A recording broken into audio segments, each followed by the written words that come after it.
temas financieros, también con temas jurídicos, médicos, de salud. Y hoy precisamente tenemos nuevamente al doctor Rodrigo Izaza Bermúdez. Él nos había acompañado ya en el mes de octubre.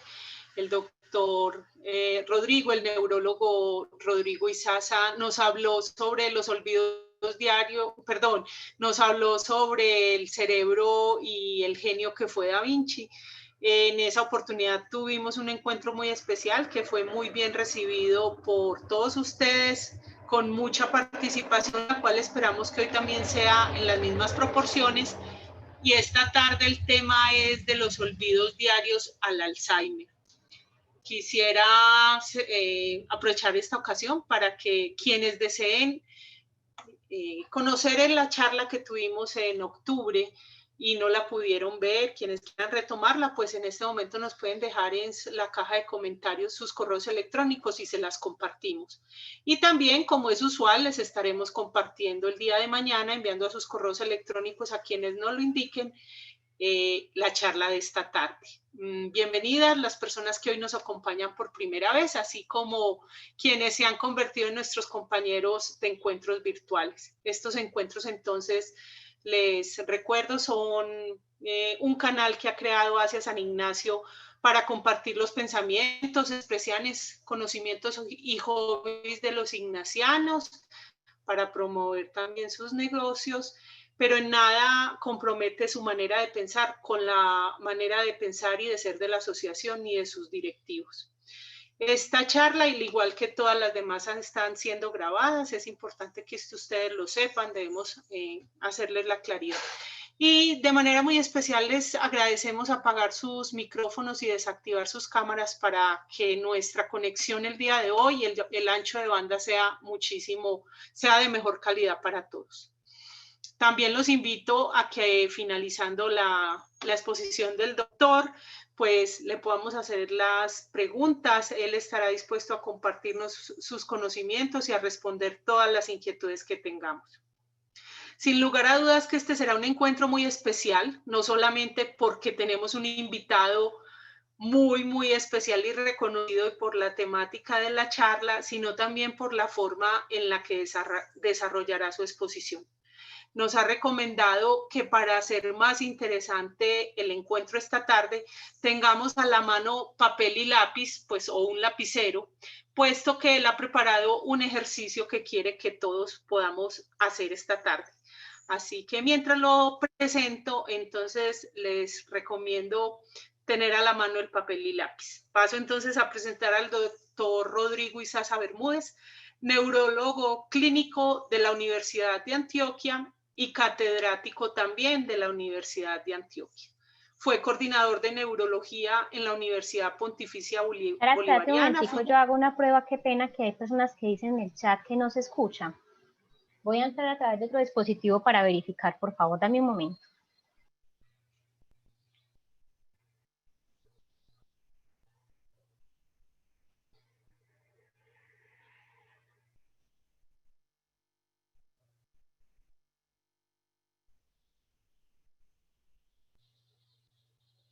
Dame un momento, por favor. Claro que sí. No puedo verificar porque estamos en la capacidad máxima, Clara. Qué pena contigo. Continúa, voy a ver qué pasa con el sonido. Continúa mientras tanto. Gracias. Entonces les decía que el doctor Rodrigo es neurólogo clínico de la Universidad de Antioquia, catedrático también de la Universidad de Antioquia, fue coordinador de neurología en la Universidad Pontificia Bolivariana y fundador del servicio de neurología en el Hospital Pablo Tobón Uribe. Doctor Rodrigo, tenemos 92 asistentes, usted tenía razón. Así es la vida. Usted creo que no había dicho nada y mire esta audiencia que tiene esta tarde.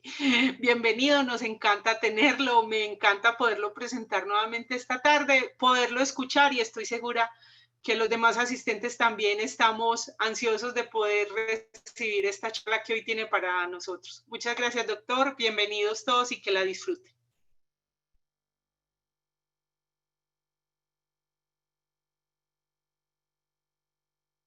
Dame un momento, ya le activo el micrófono al doctor. Un momento, por favor. Un momento, doctor.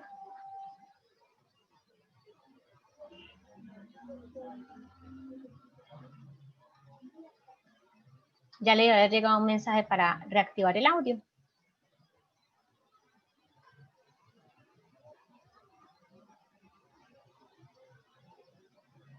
Todavía no.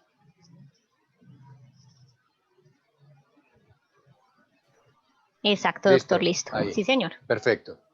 Bueno, para mí es más que un honor, también es un placer estar con todos ustedes. El tema es un tema de actualidad y estas cosas que lo tocan a uno en piel propia o a los vecinos, a los amigos o a la familia, genera una expectativa porque todos, queramos o no, estamos envejeciendo y la mayoría de los procesos no siempre son por vejez, pero sí vamos a mirar que estas cosas tienen su importancia. Bueno, entonces... Ahí ya puede dar la opción. Exacto, doctor. Ahí estamos con la imagen, ¿no es cierto? Sí, señor. Ya puede Bueno, poner en presentación pantalla perfecto. completa. Y listo. Ahí estoy. Bueno, en todo mundo preguntan en una consulta, le dicen, no, doctor, estoy perdiendo la memoria, estoy preocupado, a mí me pasa esto. Y muchas cosas que suceden, la mayoría de las veces no son tan graves, sobre todo cuando son personas jóvenes. Y casi que uno se pone a pensar que los olvidos hacen parte de la vida diaria, pero que uno no quisiera tenerlos. Uno quisiera tener como una memoria continua, eterna, poder acordarse de todas las cosas, poder vivir y convivir con los recuerdos. Y los recuerdos son muy importantes porque uno prácticamente es recuerdo. Casi que nosotros tenemos una historia que contar, una historia que vivir, una historia que hemos vivido, y eso somos nosotros, lo que hemos hecho, lo que hemos conseguido con los demás, nuestras relaciones sociales, nuestras relaciones afectivas, los logros. Prácticamente nosotros vamos llenando ese armamentario de memoria con esta serie de recuerdos que llamamos memoria. Pero la memoria es algo más de las cosas que uno puede esperar. A todos ustedes han oído muchas veces a la gente que le dicen, le dieron burundanga, le dieron escopolamina, ¿qué pasó? ¿Qué pasó?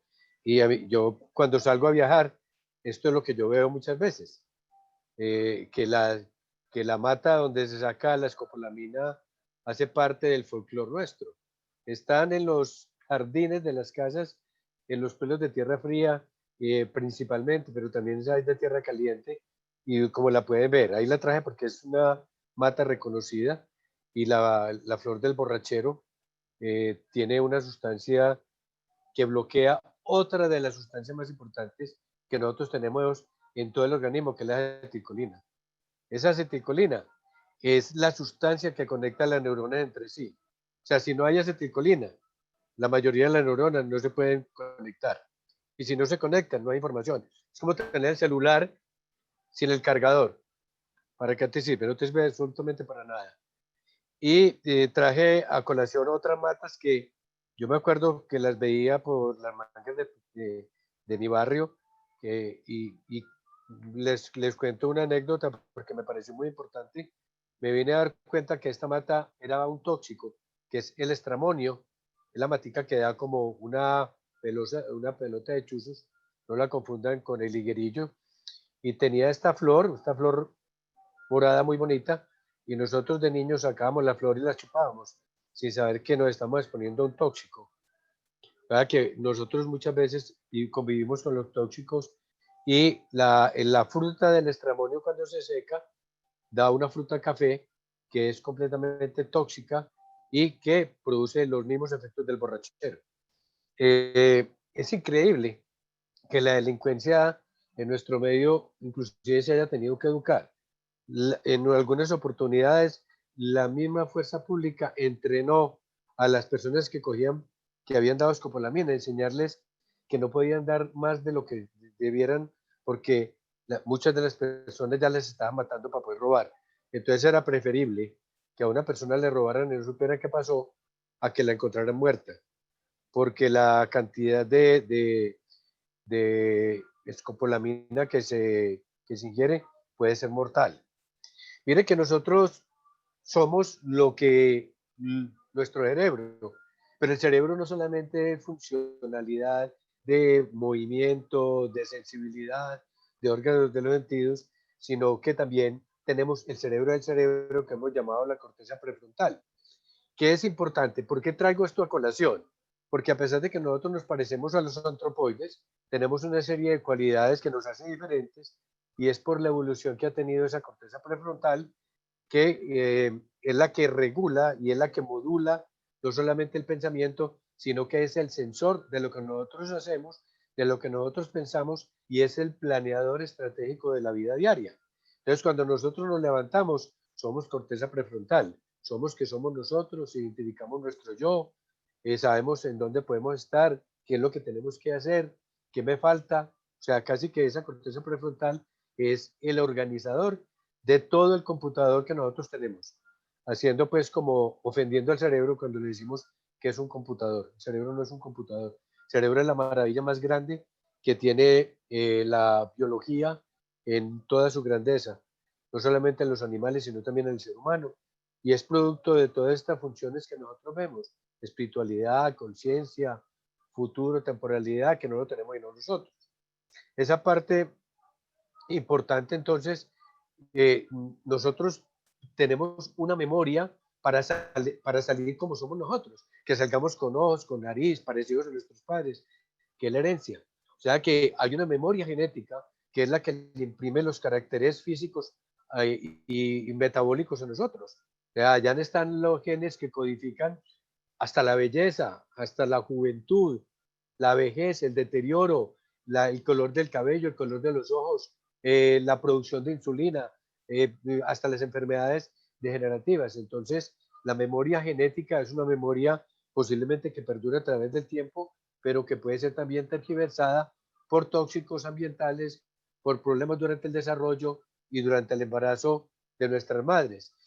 Y esa memoria que nosotros tenemos de lo que somos nosotros le imprime a la identificación de el yo y la otra parte que es importante, los fenómenos afectivos. De esta pregunta de quién son los recuerdos es un cuestionamiento a cada uno de nosotros. Nosotros tenemos un perfil de memoria que es muy importante. Yo sé quién soy yo, para dónde voy, qué me pasó cuando estaba niño, qué le pasó a mi hermanito, qué le pasó a mi papá, qué le pasó a mi mamá en determinadas circunstancias. Pero hay que tener en cuenta que no todos los recuerdos que nosotros tenemos son nuestros. ¿Cómo así?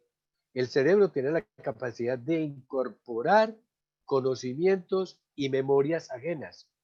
Y muchas de las cosas que nosotros creemos que nos pasaron, les pasaron posiblemente fue o al hermano menor o al hermano mayor, y que de tanto contarla, la fuimos incorporando. Y se han hecho inclusive experimentos con personas en donde le inventan un proceso de un recuerdo de la infancia que él nunca tuvo y por ahí a los 2 o 3 años le repiten y casi que él asume y jura y perjura que ese recuerdo es de él, que porque él lo vivió y porque su recuerdo hace parte de su esencia.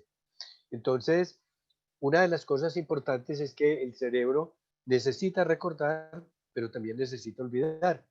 Yo traje aquí una canción de Django, olvidar, olvidar quien pudiera, quitar el alma recuerdos que apenan, porque cuántas veces queremos olvidar y cuando tratamos de olvidar se recuerda más. Por eso los boleros son mentiras. Cuando dicen yo ya te olvidé, cuando dicen yo ya te olvidé, te estoy recordando más.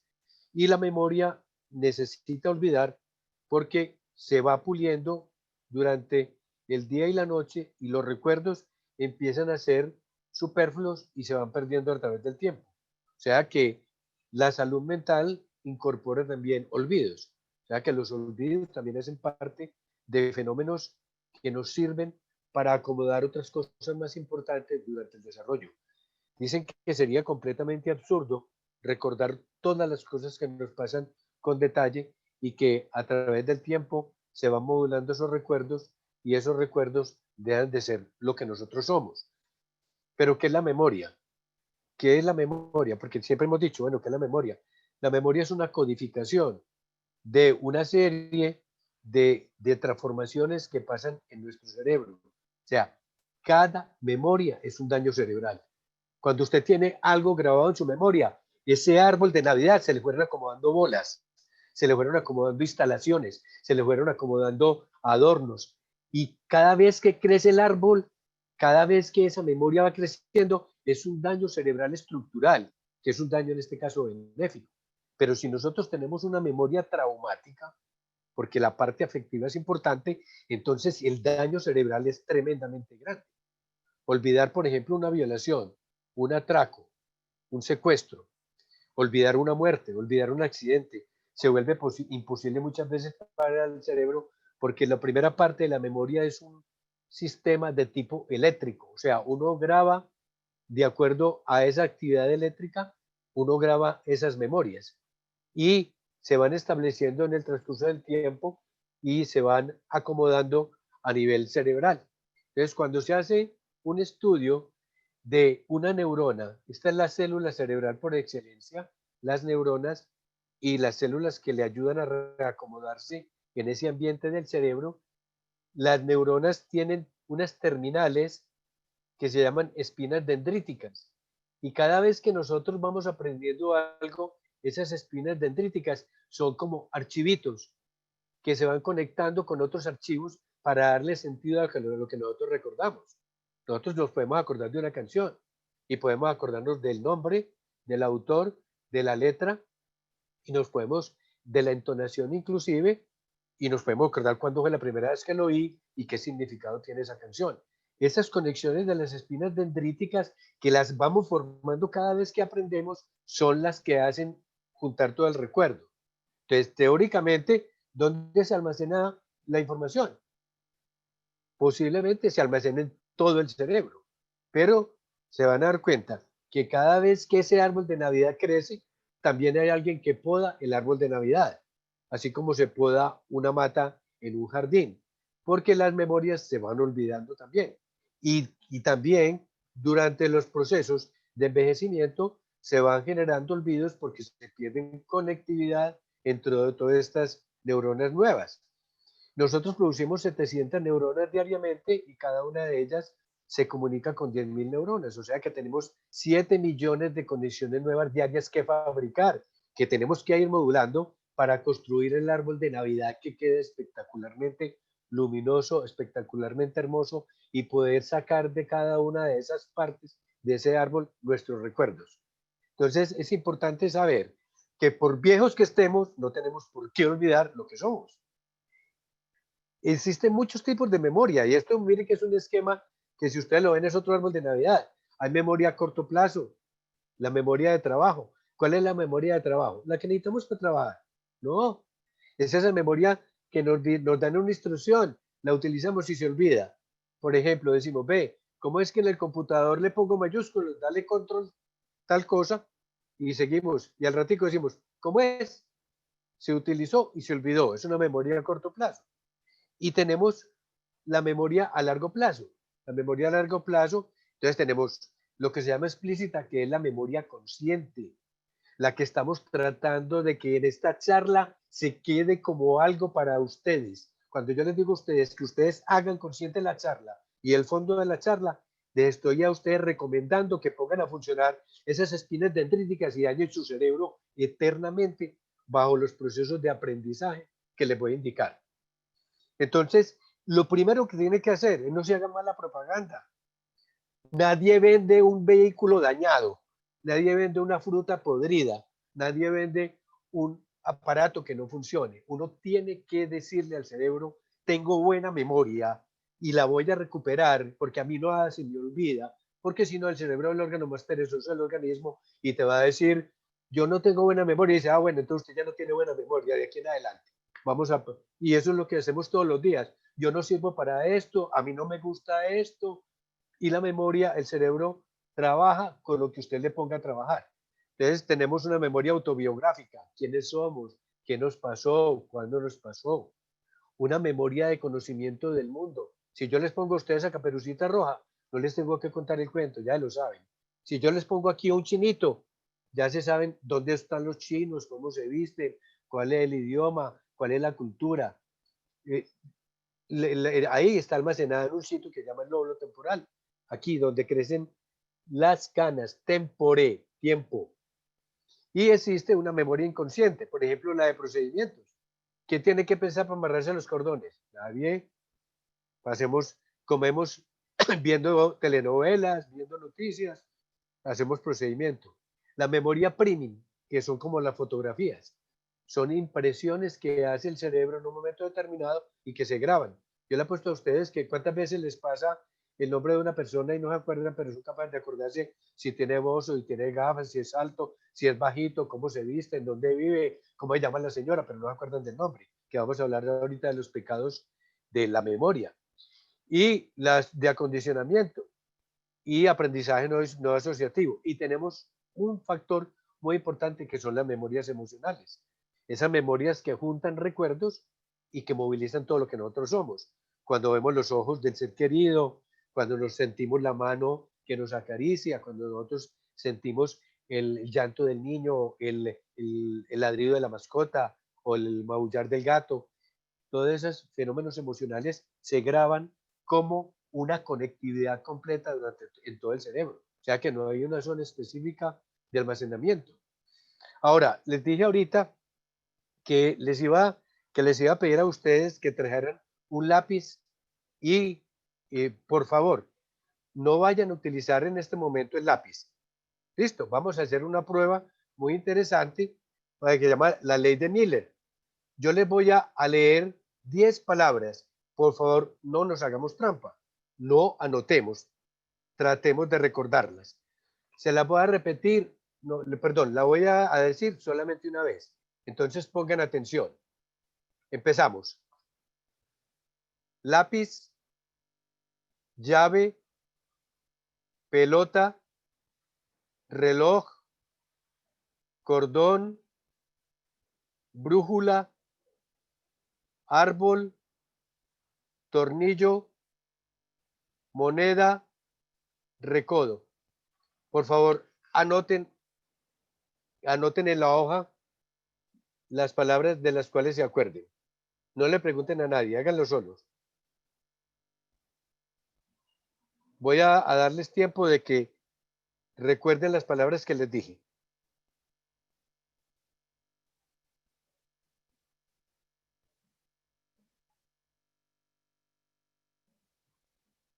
Bueno, les leí 10 palabras.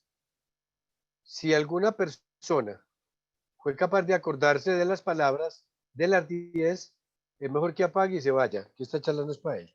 ¿Cierto? En la ley de Miller dice que uno se acuerda más o menos 7, más o menos 2. O sea, entre 5 a 9 palabras. Y es muy raro que una persona se la grabe todas. Ahí están. Les sirve en este momento para que ustedes, cuáles les faltó, ¿sí? Y esta es la ley de Miller. Entonces no se asusten, porque sabemos que la memoria inmediata es una memoria limitada y que muy poquitas personas son capaces de repetir un listado de 10 objetos o 10 palabras, ojalá no relacionadas. Mire que ninguna de ellas está encadenada. Diferente sería poner, por ejemplo, chapa, puerta, aldaba, cerradura, porque están encadenadas. Aquí no están encadenadas y no se asusten si llegaron a 3 o 4, porque depende mucho de lo que uno piensa. Me imagino que ustedes saben cómo se le llama al caballito de mar, ¿no es cierto? Al caballito de mar se conoce como hipocampo. Y al lado, en esta parte gris que parece hecha de gelatina, está la parte más importante del lóbulo temporal que se llama el hipocampo, porque tiene la forma del caballito de mar. Este es nuestro codificador de archivo. Este es el que coge y mete las figuras de los seres queridos y las mete en el área visual y las mete en el área donde está el corazón, entre comillas, del cerebro, donde están los recuerdos de los hijos, de la novia, de la que me gusta, de la muchacha ¿sí? A otros le pondrán entonces la muchacha porno, entonces estará en la zona del sexo. Toda esta almacenamiento, este es el codificador de archivo del cerebro. Y es muy importante, porque ahí es donde inicialmente se hacen los mecanismos eléctricos y bioquímicos para que la memoria inmediata se transforme en una memoria a largo plazo. Para que veamos la importancia de este maldito caballito de Maró hipocampo, pues les voy a contar el caso de este señor. Este señor es un señor famoso en la historia de la medicina, es un señor que en 1985, Cliff Waring, era un hombre que era profesor. Un momento, Pero doctor, no que hay- alguien activó su... Sí, sí, por Les favor. pedimos, Bueno, por favor, a todos que tengan sus micrófonos silenciados, por favor. bueno, el caso de este señor es muy interesante. Este señor era un músico, profesor de música, y un momento dado tuvo una fiebre, le dieron unas aftas, y comenzó a presentar una alteración de su comportamiento. Lo vieron raro. La señora, mientras lo cuidaba, le dijo que esperara, y él se salió y se perdió, y por ahí lo encontró la policía. Lo llevaron a un centro médico. Tuvo una encefalitis por herpes. El herpes es el que da las llaguitas, pero la encefalitis por herpes no es una enfermedad muy frecuente, para que estén tranquilos. El herpes es el mejor amigo, siempre aparece cuando uno está mal. Cada vez que te da fiebre aparece el herpes, cada vez que estás estresado aparece el herpes.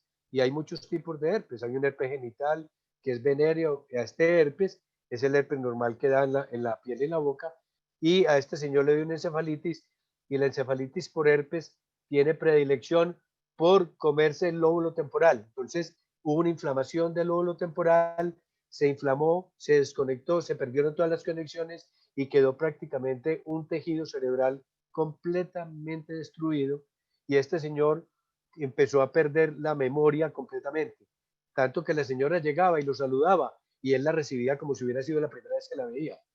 De todas las personas no reconocía sino a la esposa, no reconocía a los hijos, y cada vez que llegaba alguna persona, él le parecía que era nueva, o sea, todos los acontecimientos.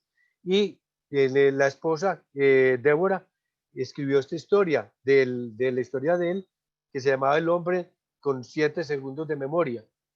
Es muy interesante. Si a los que quieran ver el video, está en YouTube, lo buscan como El hombre con 7 segundos de memoria, a él lo entrevistan y él hace un diario. Y todas las que escriben el diario es: hoy amanecí mejor, hoy sí me estoy recuperando. Todo, continuamente. Y a pesar de que él seguía conservando la música, él iba y tocaba en el coro donde el coro que él dirigía, y fue una persona que no perdió su personalidad y recordaba eventos de la niñez, pero nunca fue capaz de aprender cosas nuevas. ¿Por qué? Porque el codificador de la memoria se había perdido. Es una historia muy interesante. Y ¿cómo se consolida entonces la memoria? Hombre, mediante estímulos sensoriales. Si yo veo, oigo, escribo, escucho, repaso, comento, repito, pues listo, estamos haciendo todo. Poner atención. El cerebro no le presta atención a nada que no es importante. O sea, las cosas banales para el cerebro, perdón, siguen derecho. Entonces, uno tiene que prestar atención para grabar, uno tiene que prestar atención para todas las cosas. Se almacena por un corto tiempo, y si no se repite, no se utiliza, se pierde. Entonces, inicialmente se graba en el lóbulo temporal y ahí se distribuye y se produce por medio de estímulos eléctricos continuos, que son los que alteran esa actividad de esa célula neuronal para producir una serie de sustancias y daños estructurales de la neurona donde se graba la información. Cuando las cosas son muy cotidianas, uno no graba nada. Usted puede pasar por su casa y yo preguntarle cuántos árboles hay. Usted no sabe, a menos que usted sea un amante de los árboles, a menos que usted lo haya sembrado. Entonces, poner atención no siempre es en las cosas conscientes. Muchas veces pasamos en forma inconsciente y nos sirven para fenómenos de defensa: escondernos en un roto, en un abaleo, tirarnos por una ventana que vimos abierta cuando hubo un incendio. Esas cosas las toma el cerebro y las utiliza en ciertos estados importantes. Una figura abstracta, si usted no es un artista, al cerebro no le parábola a eso, olvídese, porque no le significa nada. Pero si usted es un artista y le explican que el artista es cubista y que estaba tratando de hacer la figura en cubo en forma tridimensional, entonces usted le presta atención. Y lo mismo que cuando vemos una película con estímulos ambiguos o confusos. Usted pues ve la película y dice, yo no me acuerdo de eso porque era tan enredado que no le presté atención. Entonces todos los aprendizajes necesitan que haya un interés y una ganancia. O sea que uno puede utilizar muchas cosas y los aprendizajes deben llevar y activar una memoria episodio. Cuando nosotros grabamos o vemos una película, estamos en modo relax y el modo relax no graba. Entonces, por eso es que nos olvidan las películas. Uno sabe quién es el malo, quién es el bueno, pero se le olvidan los detalles. Y es una cosa importante porque como nosotros no podemos grabar todo, ¿alguien ha visto la serie de Monk? ¿Recuerdan a Monk? Que tiene una memoria eidética. La memoria eidética es una memoria casi fotográfica y es capaz de describir todo, lo mismo que algunos autistas. Los aprendizajes entonces se vuelven inconscientes y al volverse inconscientes gastan menos memoria, como los aprendizajes automáticos. Y los procesos predecibles no activan bien la memoria. O sea, cuando usted ve que un carro pita, pues es muy normal. Pero si un carro se queda pitando, el cerebro le presta atención y le activa alarmas. Y los eventos repetitivos. Por eso es importante que uno modifique los sitios por donde cual viaja, modifique los paseos por donde usted va a ir, trate de grabarse los sitios en los kilómetros, porque el cerebro va haciendo todos esos cambios. Dentro de todas esas memorias que hablamos, porque hay memoria visual, auditiva, táctil, térmica, dolorosa, de rostros, de voces, de ritmos, de tonalidades, o sea, el cerebro hace todo eso. Hay una memoria límbica que es la llamada la memoria emocional. Y la memoria emocional tiene muchos componentes importantes. Primero, porque el cerebro está hecho para placer. Entonces, también estimula ciertas actividades como la lúdica, el juego patológico, las adicciones, porque eso va produciendo neurotransmisores de adicción. Entonces, la memoria límbica recuerda el placer de lo que le causó a uno esa emoción y hace que eso se siga repitiendo porque el cerebro es un mecanismo de bienestar. Y también cuando la memoria límbica tiene un evento traumático, entonces hay un daño cerebral que mantiene reactiva una memoria anormal almacenada en un sitio muy especial que se llama la amígdala cerebral, no las amígdalas de acá, la amígdala cerebral. Y esa amígdala cerebral se encarga de reactivar los mecanismos anormales o dolorosos o traumáticos para defenderlos. O sea, el que le haya metido alguna vez un tenedor a un tomacorriente sabrá de lo que estoy hablando, ¿no es cierto? Cuando el tenedor se va a acordar de la trucutada que se pegó o cuando el tomacorriente, ¿cierto? Entonces, a lo mejor, por esa memoria límbica estar funcionando, odia los tenedores y no quiere saber de un tomacorriente. Entonces, ¿por qué grabamos y por qué olvidamos? Porque hay factores importantes, por ejemplo, lo que nos interesa, lo que nos sirve de utilidad, lo que nos conviene. Si usted se encuentra con Brad Pitt y le da el teléfono, ¿sí?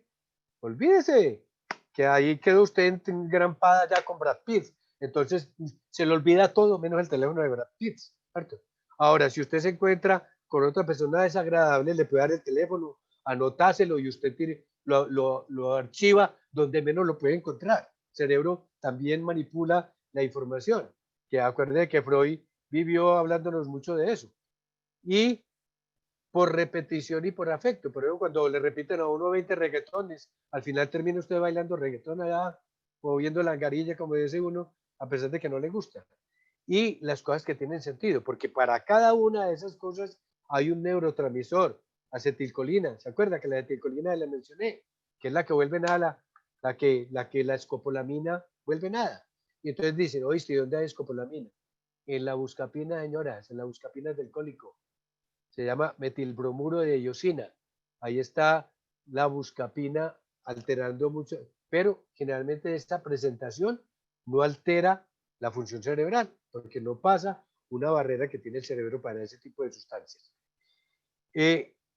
Las conexiones entonces de memoria las hace la acetilcolina, el estado de ánimo, para aprender lo hace la noradrenalina. Por eso cuando una persona está depresiva, no le provoca nada nuevo, no le provoca innovar, no le provoca ensayar, tiene malo el switch. La serotonina hace la disposición y que le rinda a uno.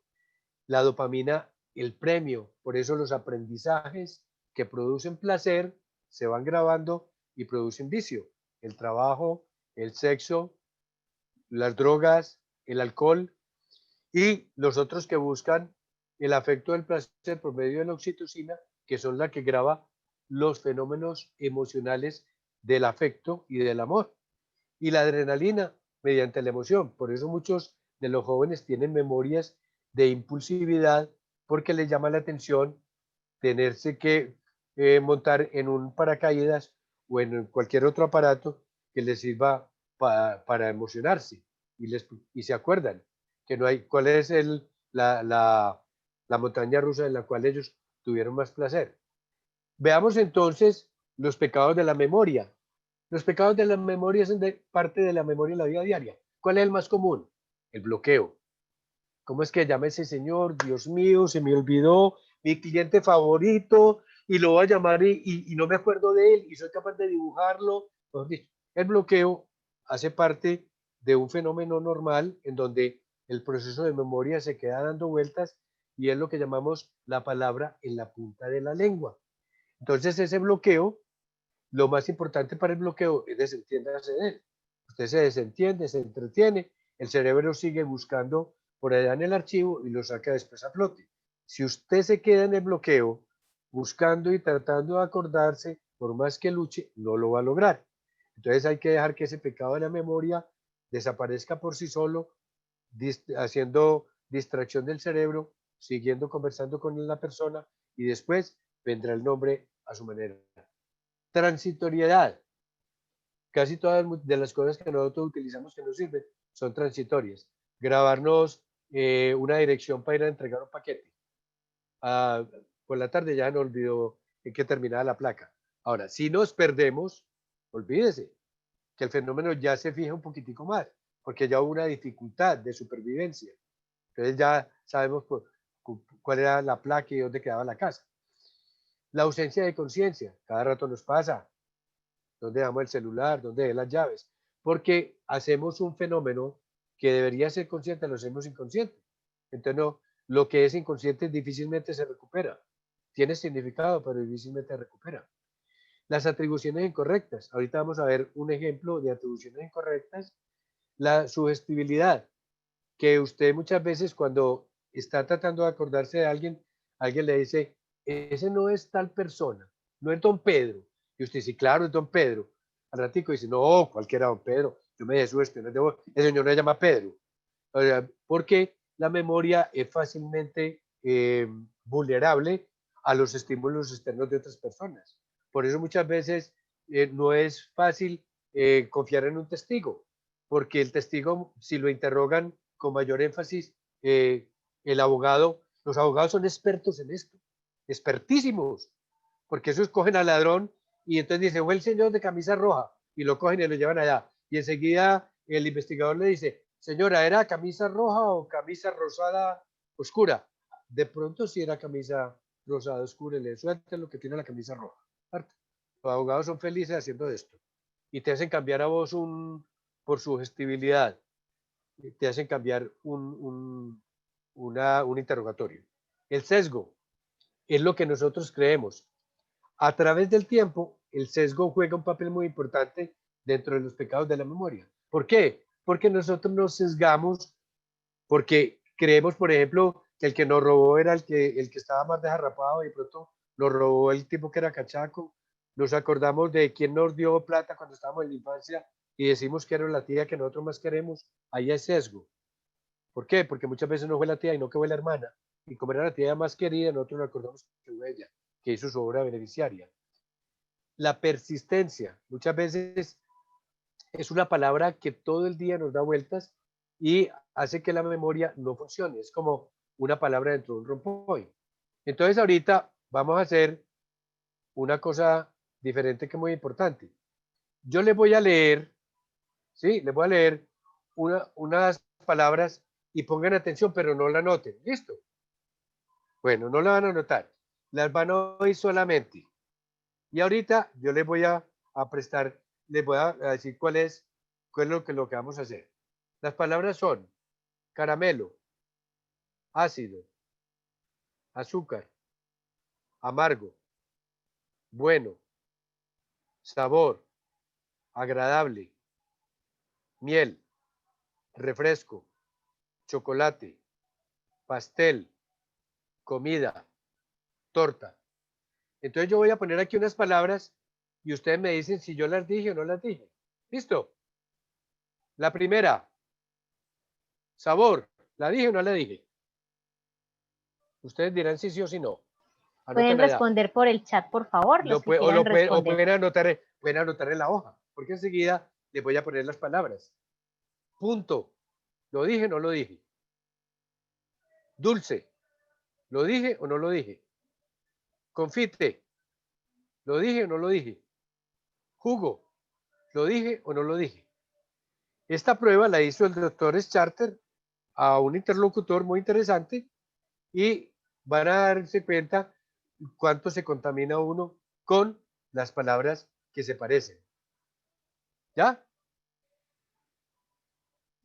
¿Ya compararon? Entonces, simplemente hicimos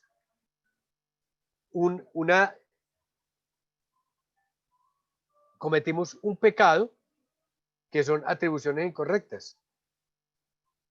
Y esas atribuciones incorrectas es, muchas de estas cosas se parecen, pero no corresponden. Entonces, eso nos pasa día a día. Esta es una de las formas en que uno demuestra que mucho de lo que uno graba el sentido de las memorias, más no la memoria letra por letra. Quiero decir, si estamos hablando de sabor, aquí hay cosas que el caramelo sabe de sabor, aquí quedó caramelo, el ácido, el azúcar tiene sabor, el amargo tiene sabor, el sabor es bueno, es agradable, la miel es dulce, el refresco puede ser como un jugo, pero mire, verá que nos dejamos contaminar y esto es lo que sucede con las cosas que pasan diario a diario. Entonces, ¿cómo mejorar la memoria? Primero, antes de desayunar, tomarnos un café azucarado. Le entra azúcar al cerebro y el café estimula el ritmo cerebral para poner atención. Un desayuno normal que tenga carbohidratos, pues harinas, que tengan algún saborizante, que tengan un poquitico contenido de grasa y una proteína. Y el ejercicio porque aumenta la funcionalidad cerebral y barre tóxicos. La función hormonal. En las mujeres en la menopausia muchas veces necesitan reemplazo y las hormonas son importantes. La hormona tiroidea, las hormonas sexuales masculinas y femeninas son importantes para el desempeño cerebral. Algunas vitaminas, las vitaminas del complejo B, principalmente, la vitamina E como factor protector, la implementación de rutinas, hacer las cosas aprendidas y hacer un esquema de rutinas útiles, de decir, hoy voy a salir, ¿qué llevo en la cartera? Y hacer un inventario de la cartera, un inventario de los bolsillos. Estrategias de observación, ¿cuántas escalas hubo? ¿Cuántas escalas hay en tu casa? ¿Cuántas matas hay? ¿Qué hay en tu nochero? Hacer procesos de memorización. Ya los muchachos no saben una poesía, ninguno. Pregúntale a un muchacho de 20 años menos que esté enamorado, o sea loco, de pronto él la sabe. Manejo de la luz y del sueño, por favor, no luz por la noche, no luz por la noche, no celular, no tableta, no computador, antes de acostarnos. Necesitamos oscuridad para que el cerebro duerma y para que grabe el disco duro en la memoria con esas ondas lentas que se producen durante el sueño. ¿Cuáles son las estrategias? Preste atención. Lo que fácil se aprende, fácil se olvida. Entonces póngale atención a las cosas, hágalas conscientes. Ya vimos que la memoria inconsciente es una falacia. Elimine distractores externos e internos que impiden, que impiden la atención. Por ejemplo, en este momento yo tengo allá música hace rato y no la quiero oír. Estoy pensando en ustedes y estoy inhibiendo la música. Estoy poniendo atención en lo que estoy diciendo. Énfasis selectivo en lo que yo quiero aprender y para qué me sirve. Encuentre utilidad a todo lo que usted vaya a hacer. Por eso muchas veces alguien dice, ¿para qué me voy a aprender una poesía? Yo no soy poeta, ni tengo una novia romántica. ¿Cierto? Simplemente puede ser una estrategia de aprender que a medida que usted va aprendiendo facilita los segundos aprendizajes. El que aprende un segundo idioma aprende un tercero más fácil. El que aprende música aprende un lenguaje cualquiera mucho más fácil. Construir mapas mentales. Aprovechar las horas de la mañana, que es mucho mejor que en la tarde. Periodos de atención interrumpiendo la actividad que uno hace hacia la lúdica. Algo agradable para que el cerebro tenga tiempo de grabar. No se predisponga con el personal que le brinda aprendizaje. Es que ese profesor es feo, ese profesor me cae gordo, ese profesor es horrible, porque no le vas a aprender nada. Te tenés que enamorar del feo si te está enseñando algo. Te tenés que enamorar del feo si te está enseñando algo útil. Te tenés que enamorar del que huele maluco, porque en algún momento te va a hacer un favor. Entonces, todo aprendizaje necesita una utilidad. Y es una cosa importante, no aprenda cansado y no aprenda con sueño, porque el cerebro no está funcionando. No haga, olvídese del multitasking, que es que yo soy capaz de andar y miar, eso olvídese. Una de dos, orina o se orina los pantalones, una de las dos cosas. No puede caminar al mismo tiempo. Y todas las mujeres dicen que son multitarea. Olvídese, la memoria es multitarea. Ya se han hecho ensayos de multitasking y el multitasking no existe. El que hace multitasking hace una de las tres cosas malas. Pero si hace una sola, o sea, el cerebro es unitarea. No haga esfuerzos por recordar, deje que eso fluya. Escriba palabras, óigase, repite, actúe, simule, comente, discuta, para que eso haya una estimulación continua. Muchas de las cosas que le estoy diciendo aquí, téngase en confianza, no se haga mala propaganda. Y una buena higiene de sueño, eso le hemos dicho mucho.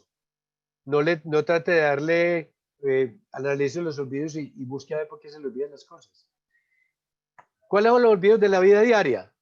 Ya, jugar lotería. Pero no jugamos lotería todos los días. Todos los días. Mire, verá, ¿qué es jugar lotería? El celular, las llaves. ¿Quién tiene las llaves? ¿Quién tiene el celular? ¿Sí? Las pastillas. Ay, la tarjeta, ¿dónde la dejaría? En el cajero, Dios mío. Sí, en la otra cartera, las gafas. Mire que parecemos jugando lotería todo el día. Cuando podíamos hacer las cosas conscientes de dónde puse mi celular, de dónde pongo las llaves, de si me tomé las pastillas o no, porque las pastillas se olvidan por ser fenómenos rutinarios. Y lo rutinario genera olvidos. La cédula. ¿Ya? Yo tengo un cuñado que ha votado como 20 veces la cédula. Ha votado como 5 tarjetas de crédito. Las llaves, ni modo. En la colmena ya lo evalúan de beso, con decirles eso. Entonces es importante que hablemos de lo que es cognitivo leve, que son alteraciones de la memoria, de la actividad que nosotros hacemos, problemas de sueño, de reactividad, de comportamiento, de sociabilidad, de autodeterminación adecuada, de conservación de normas. No solamente pierde la memoria. Mire que estamos hablando de cognición. ¿Qué es cognición? Memoria, atención, función ejecutiva, hacer que las cosas funcionen, tener predisposición, terminar lo que se empieza, unitarea, y todas estas cosas van alterando, se van alterando en el transcurso del tiempo y empieza a presentarse un deterioro cognitivo leve, en donde dice, a mí se me está olvidando algo. Yo normalmente ya no hago lo que normalmente hacía, ya a mí ya no me rinde, yo estoy durmiendo mal. El lenguaje se vuelve muy monotemático, yo no sé nuevas palabras, ya no sé manejar el dinero, los viejos se desinhiben, mire que las abuelitas son desinhibidas. Entra usted con el muchacho y dice, hoy sí trajo el más feo, María mía. Claro, porque se desinhiben, esa corteza prefrontal se empieza a atrofiar y la persona empieza a decir las cosas como el borracho, muerto, lo que le duele. Hoy vino con la gorda mija otra vez. Mamá, la mejor amiga mía, quédate callada. La personalidad, que se vuelven eufóricos, el viejo se vuelve coqueto, se vuelve viejo verde, alteraciones en el autocuidado, ya no vuelven a betonar los zapatos.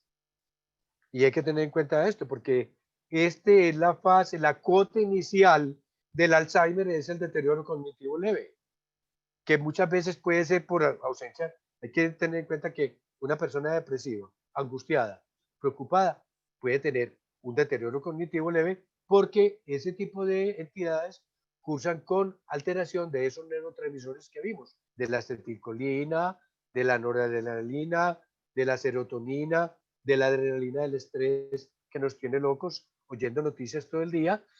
Y es importante entonces que ese deterioro cognitivo va aumentando 15 veces el riesgo de demencia. Entonces, a la gente hay que decirle, trabájale la memoria, siga teniendo actividades, dejen que las viejitas hagan arepas, dejen que sus abuelas tejan, dejen que sus abuelas barran lo que barran mal, pero no las inhiben, no las sienten en una mecedora a esperar que la demencia venga y Alzheimer la salude de pico. Entonces, por favor, esas señoras pónganlas útiles, que canten, que bailen. Y eso es importante porque estamos previniendo un Alzheimer.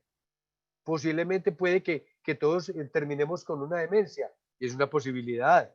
El ser humano está durando mucho.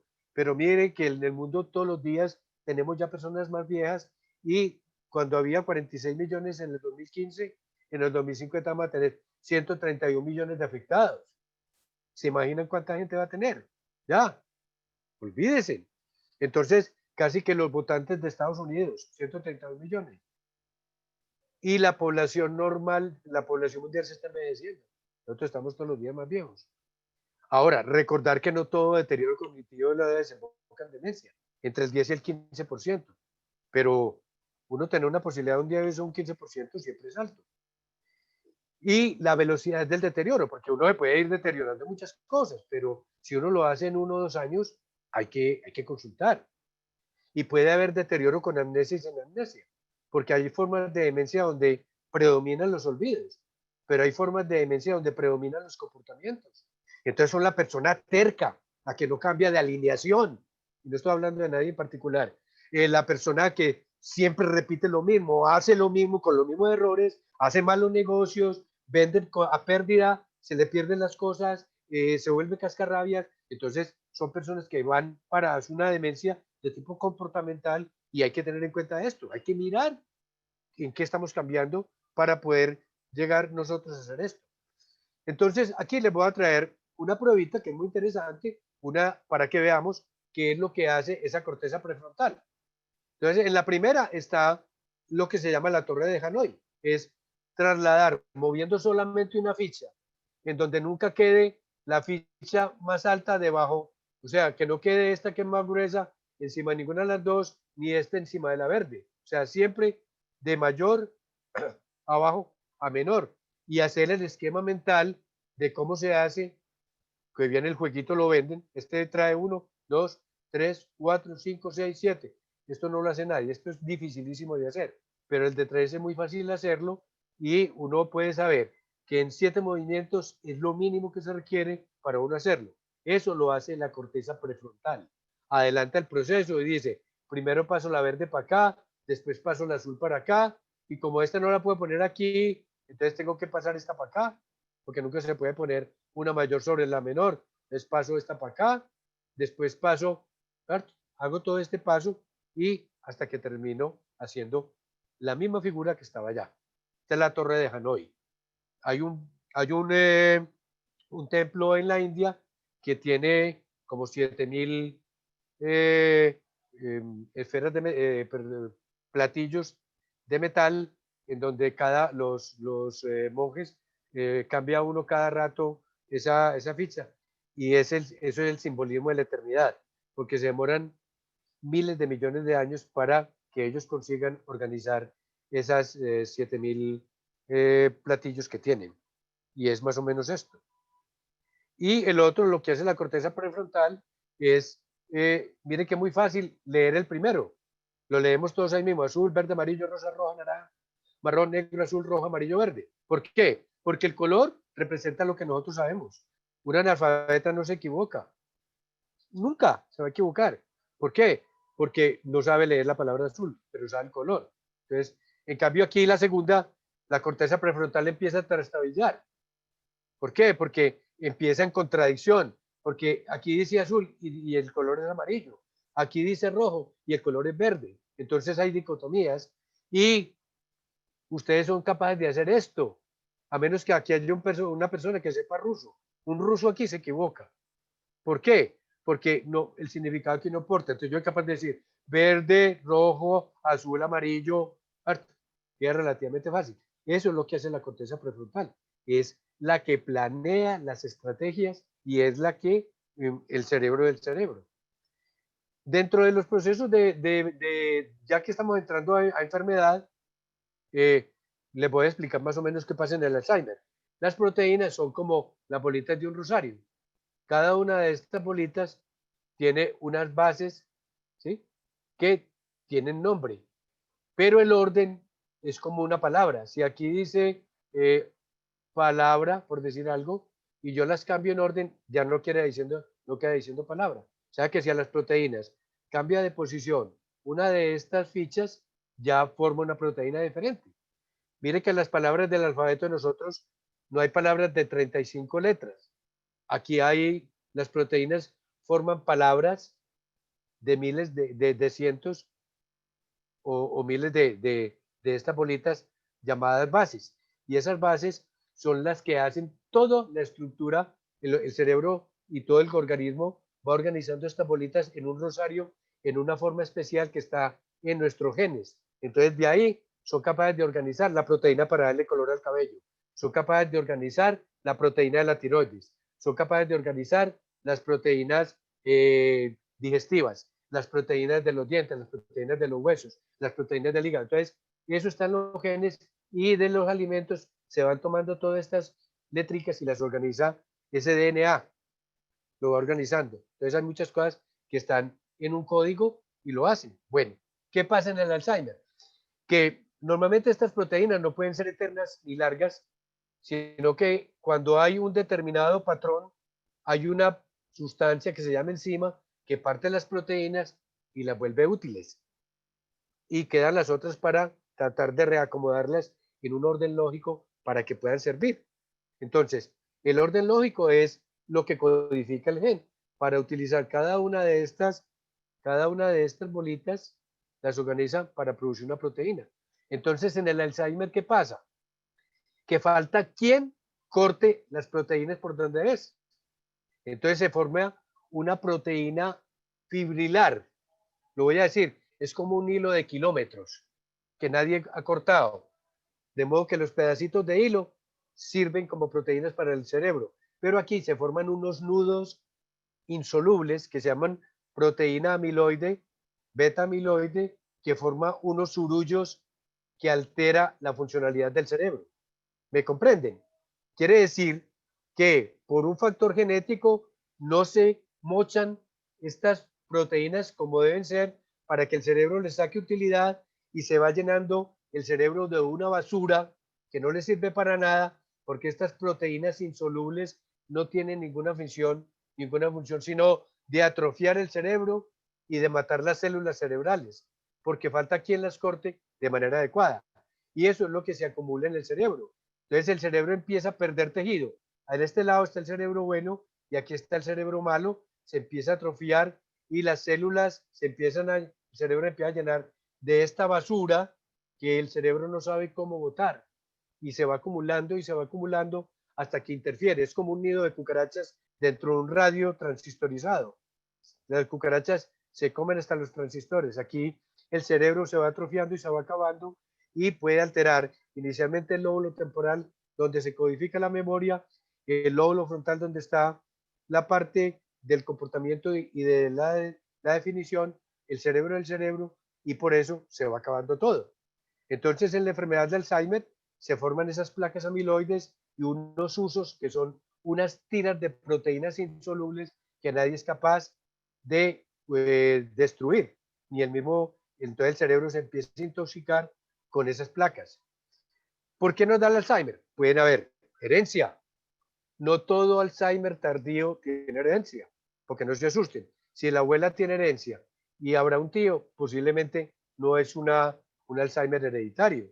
Pero si hay 5 hermanos y hay 4 con Alzheimer y usted es el menor, olvídense que para allá va. La edad, todos nos vamos deteriorando con la edad. La nutrición, los tóxicos, el cigarrillo, el alcohol, los tóxicos ambientales, el metabolismo, el hipotiroidismo, las enfermedades, hipertensión, porque daña los vasos sanguíneos, la diabetes, la dislipidemia, la enfermedad cerebrovascular, que la puede dar la hipertensión, la diabetes y la dislipidemia, duplica el riesgo de presentar una demencia, porque las demencias terminan siendo también de tipo vascular. Y el sedentarismo, porque impide mucho de esa barrida de circulatoria que hace el ejercicio cuando nosotros lo estamos haciendo. Y el sedentarismo cerebral, que consiste en que nos sentamos a esperar a que llegue el Alzheimer y nos salude y nos dé el abrazo y nos dé la mano.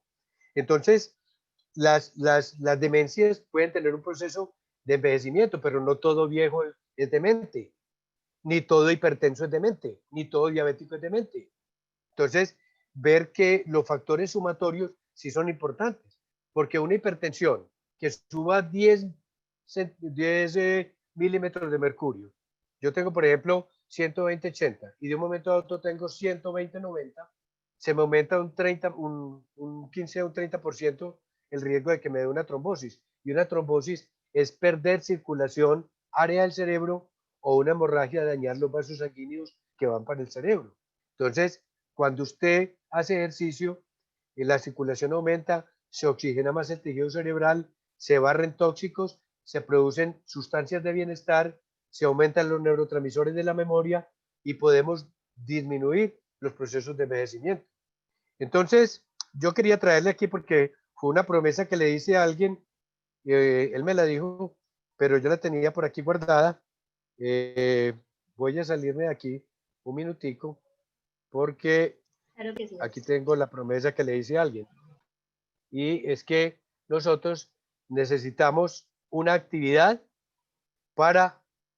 Urán y Estefanía Arango, en representación de Medellín, Colombia. Bueno, aquí no me saca la Bailarán completa. de Agustín Bardi, Gallo Ciego, con la orquesta Bando Negro.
Era importante sacar a flote esto porque era para Juan Ramiro San Pedro, que me ha dicho que por qué no terminábamos con un tango, y aquí le hice caso. Quiero entonces compartir con ustedes, dejar de compartir la pantalla para que hagamos las preguntas, las inquietudes, los comentarios y podamos hacer un poquitico más dinámica la charla de hoy. Listo, doctor. Sara, ¿ya tienes activado el micrófono? Sí, gracias. Por supuesto que sí, doctor, y esa es la invitación que en este momento le hago a nuestros asistentes, y es el de compartirnos sus comentarios, sus preguntas. Yo comienzo entonces con esta pregunta que nos hace María Clara Correa. Buenas tardes para todos los presentes. Pregunto al doctor Rodrigo, ¿a partir de qué edad comienza a memorizar el ser humano? Gracias por atender mi inquietud. ¿En qué momento de la vida entonces comienza uno a tener memoria, doctor? A ver, la memoria va muy de la mano de lo que nosotros hablamos de desarrollo. Una cosa es estímulo, otra cosa es desarrollo. La maduración es un fenómeno que no se puede acosar. Por ejemplo, usted a un niño le puede enseñar lenguaje, pero si el niño no tiene todavía la maduración de las áreas del lenguaje, pues simplemente estás perdiendo el tiempo. Entonces hay que esperar a que el niño madure. Lo mismo que el desarrollo, sostener la cabeza, por más ejercicio que usted le haga al muchachito, para que sostenga la cabeza, la maduración cerebral es un proceso que es muy individual. Por ejemplo, un niño bien nutrido, un niño hijo de una madre sana, un niño con estímulos de silencio, música, va a desarrollar más rápido la memoria. Uno puede tener memorias más o menos desde los 4 o 5 años.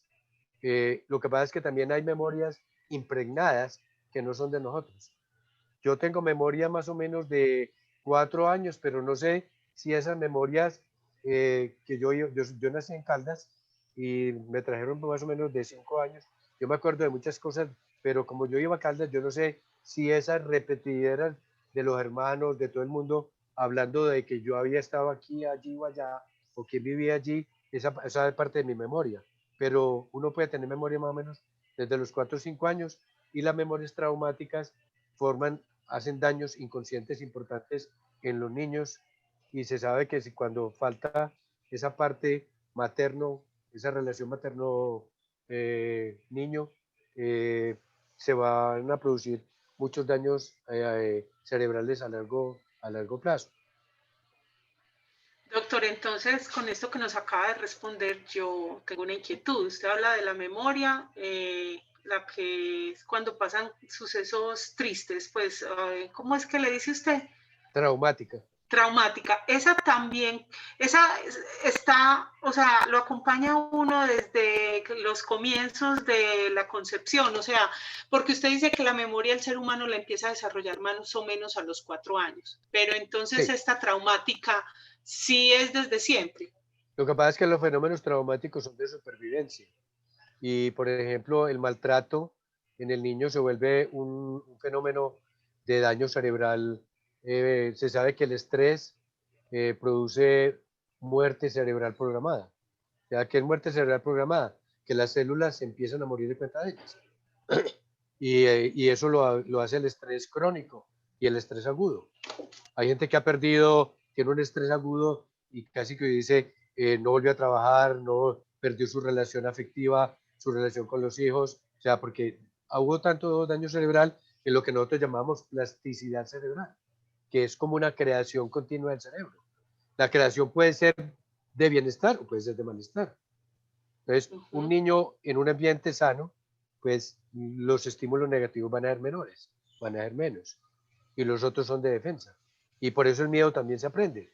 Y hay lo que se llama indefensión aprendida, que es el niño que siempre es maltratado, el niño que siempre es criticado, y el niño que ya le da miedo de hacer cualquier cosa por temor a que lo castiguen o porque le va a generar un dolor, cualquiera que sea. Ya. Leonardo López dice que él recuerda cuando se fue a tomar la foto del primer año de edad, pues, ¿por qué se da este fenómeno? Pregunta él. Eso es por impregnación. Ya han hecho, les voy a contar una historia que está en la literatura científica de un muchacho que a los 23 años, un investigador citó a la familia que era tías, y ya los padres habían muerto, y hicieron una composición en el computador, la foto de él cuando estaba niño, pusieron los dos padres ahí y una de las tías, y las tías dijeron que él cuando tenía 3 añitos había montado en globo y le mostraron las fotos que tenía la tía, le sacaron unas fotos en sepia antiguas y él se vio ahí en el globo y como a los 6 o 7 meses le preguntaron que si él se acordaba cuando había montado en globo y dijo que sí y describió todo lo que había, porque el cerebro se llena los vacíos con la imaginación. Entonces muchas veces le dicen que usted se acuerda y usted impregna la memoria de otras personas. Pasa mucho en la infancia, por eso muchas veces los niños impregnan información de cosas que han oído de los adultos. Los niños no siempre dicen la verdad. Eso es un error. Bueno, y Marta Vélez dice que toma medicina 100 miligramos de Eutirox, pero siempre me marca por debajo del mínimo. ¿Eso está afectando mi memoria? Me extirparon la tiroides hace 5 años por un nódulo benigno. No, lo que pasa es que la gente asume dos cosas, que la tiroides está muy bajita y lo que está bajita es la TSH. Cuando uno tiene hipotiroidismo, la TSH, que es la que estimula la tiroides, es la que dice, muévase, muévase. Entonces se sube, pero la tiroides no responde. Entonces cada rato la hormona que estimula la tiroides está alta en el hipotiroidismo, y cuando cuando le empiezan a dar la hormona de reemplazo, el T374 muchas veces están ya normales y la TSH está bajita porque no tiene a quién impulsar porque hay producción. Entonces no va a pasar nada. Es lo normal. Tenemos bastantes comentarios en el chat donde nos solicitan que les enviemos la conferencia. Cuenten con ellos, simplemente nos dejan el correo electrónico y mañana se las enviamos para que las puedan ver. No es sino que nos escriban sus correos, cuenten con ello.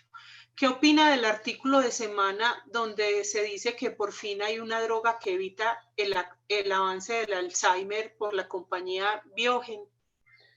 Hay una serie de investigaciones que están, por ejemplo, el doctor Francisco Lopera está tratando de encontrar, ya localizaron el gen del Alzheimer familiar en Antioquia, y están tratando de buscar una sustancia que sirva antes de que aparezca los síntomas de Alzheimer, porque aquí se sabe a quién le va a dar.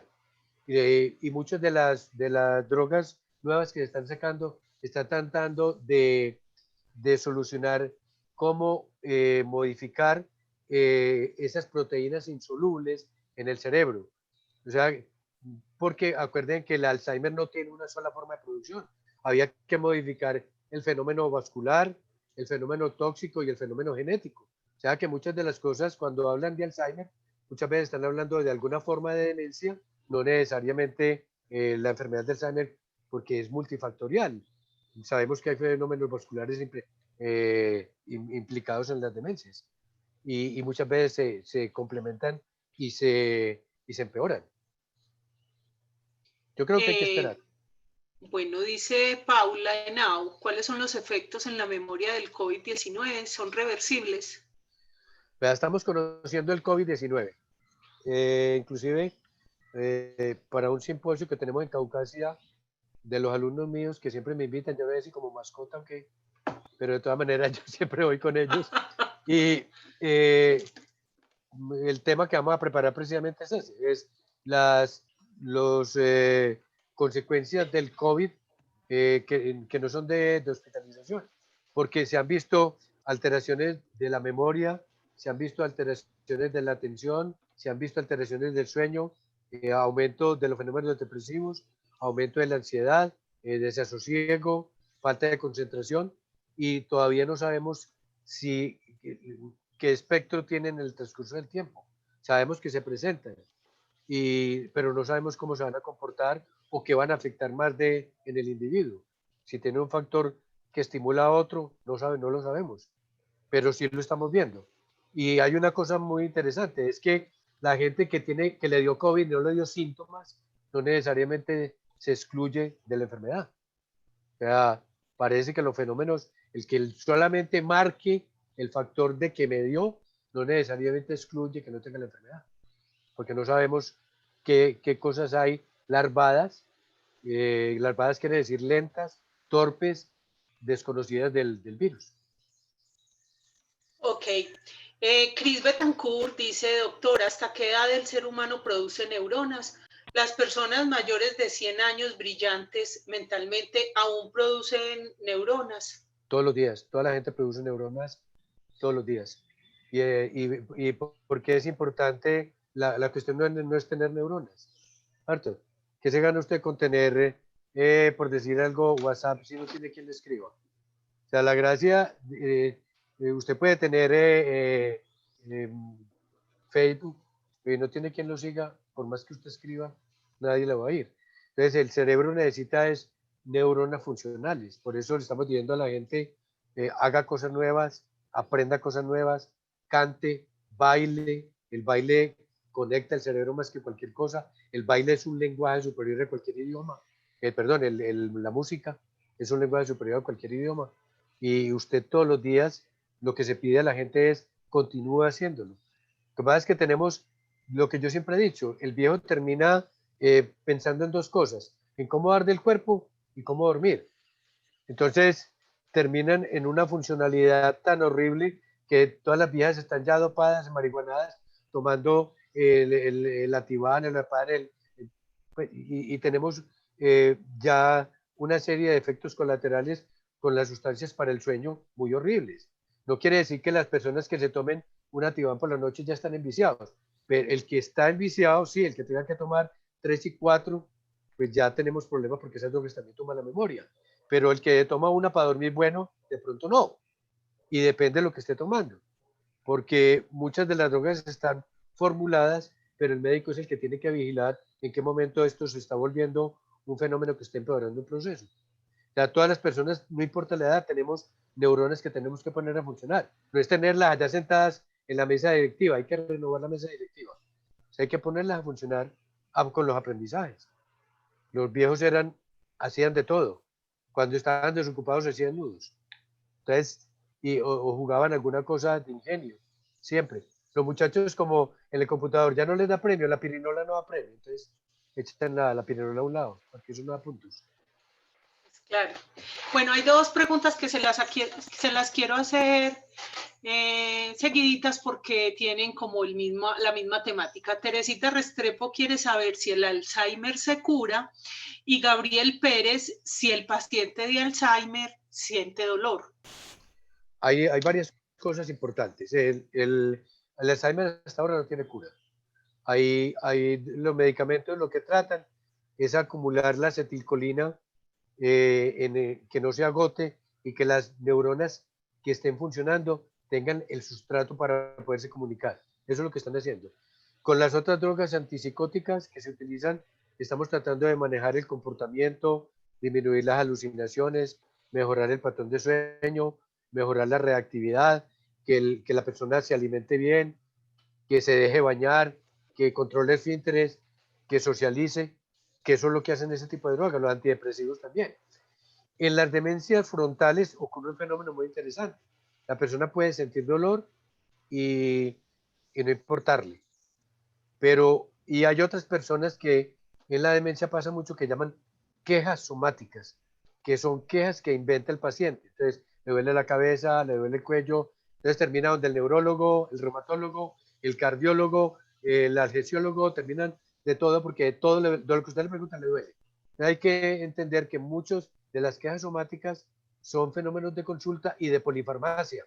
Cuando uno ve un paciente con Alzheimer o con alguna demencia, estamos viendo que está tomando 1 o 2 antidepresivos, 1 o 2 antipsicóticos, 1 o 2 sedantes, 1 o 2 tranquilizantes, 2 o 3 vitaminas, 4 o 5 sustancias para bajar la presión, para el hipotiroidismo, para manejar la dislipidemia. Entonces son polifarmacias que también son drogas que si uno no tiene cuidado, altera mucho la función cognitiva del paciente, la función de reactividad, de atención, de memoria, de comportamiento y de funcionalidad.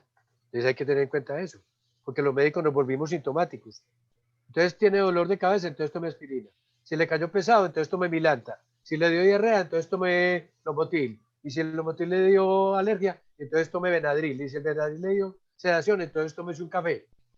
Somos arreglando una serie de compuertas y abriendo otras que hay que hacerlo muy consciente. Por eso la especialidad genera mucho la mirada y a veces hay pacientes que usted no encuentra que quitarles porque tienen de todo. Son hipertensos, hipotiroideos, diabéticos, sedentarios, depresivos y uno, bueno, ¿qué le quito yo a este señor? Bueno, y no sé si nos contestó si el paciente de Alzheimer sufre dolor.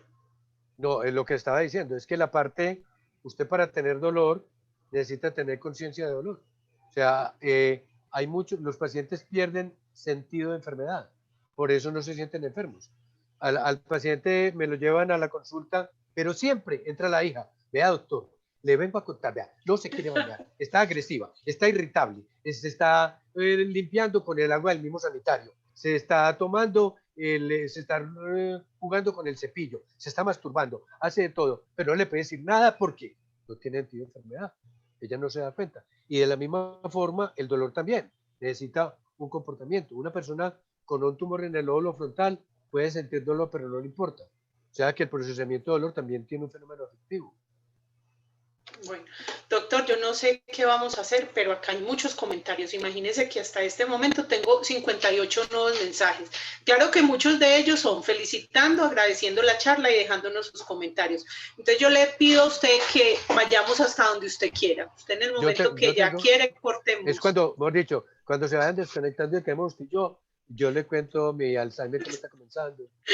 Bueno, entonces mientras tanto, ¿qué No tal problema, si le respondemos a Ana Molina si tiene el COVID algún efecto en personas que lo hayan padecido? Sí. Pues usted ahora nos decía que ese será el tema del próximo congreso. Sí, tuvimos personas que inclusive tuvieron una descompensación psiquiátrica y están en las mismas. Y están en el tratamiento psiquiátrico y neurológico y yo estoy preocupado. O sea, porque uno espera respuestas mucho más rápidas cuando hay fenómenos de estrés. Una persona con un fenómeno de estrés generalmente empieza a solucionar. Ya hemos tenido varios médicos, alumnos míos con el estrés secundario, el dolor de cabeza post-COVID, la sensación de cansancio post-COVID, la desconcentración post-COVID y sin tener un componente cerebral importante. Ya.